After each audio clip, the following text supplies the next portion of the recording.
ఈ జనవరి 2025లో మనమందరము కొన్ని రెజల్యూషన్స్ చేసుకొని ఉండుంటాం కదా. అయితే కొన్ని కారణాలను బట్టి మేబీ వాటిని మనం అనుకున్నంత లెవెల్లో రీచ్ అవ్వలేకపోయి ఉండొచ్చు కదా. అది అందరికీ జరుగుతుంది. You are not alone. మీకు ఒక్కరికే కాదు. జనవరిలో మేబీ ఈ ఇయర్ నేను ఎక్కువ వెయిట్ తగ్గాలి అని కొంతమంది అనుకుంటుంటాము. ఎక్కువ చదవాలి అనుకుంటారు.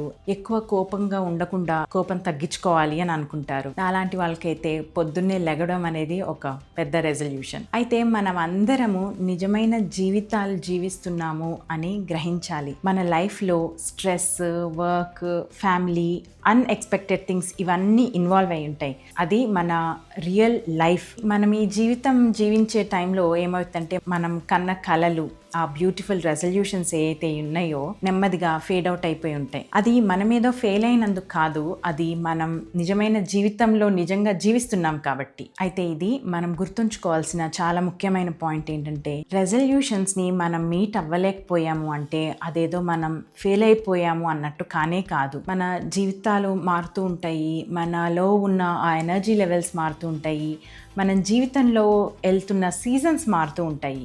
Because we are living in a real world. దానికి అనుగుణంగానే మన గోల్స్, మన రెజల్యూషన్స్ కూడా మారుతూ ఉంటాయి. అయితే నిజానికి మనం ఒక్కసారి జనవరి 2025 నుంచి చూసుకుంటే మనం ఎక్కడో కొంత ఎదిగాము. అయితే మనం అనుకున్నట్టుగా కాదు, మన జర్నల్స్లో రాసుకున్నట్టుగా అయి ఉండకపోవచ్చు. బట్ స్టిల్ మనం అందరము ఏదో ఒక ఏరియాస్లో ఎదిగి ఉంటాము. మేబీ కొంచెం నో చెప్పడంలో ఎదిగి ఉంటాము, కొంచెం మనల్ని మనం అర్థం చేసుకోవడంలో ఎదిగి ఉంటాము, కొంచెం మనకి మనం కొంచెం సెల్ఫ్ కంపాషన్లో ఎదిగి ఉంటాము, వేరే వాళ్ళతో కొంచెం ఓపికగా ఉండడంలో కూడా ఎదిగి ఉంటాము. మేబీ కొన్ని రోజులు తొందరగా నిద్రపోయి ఉండొచ్చు కూడా.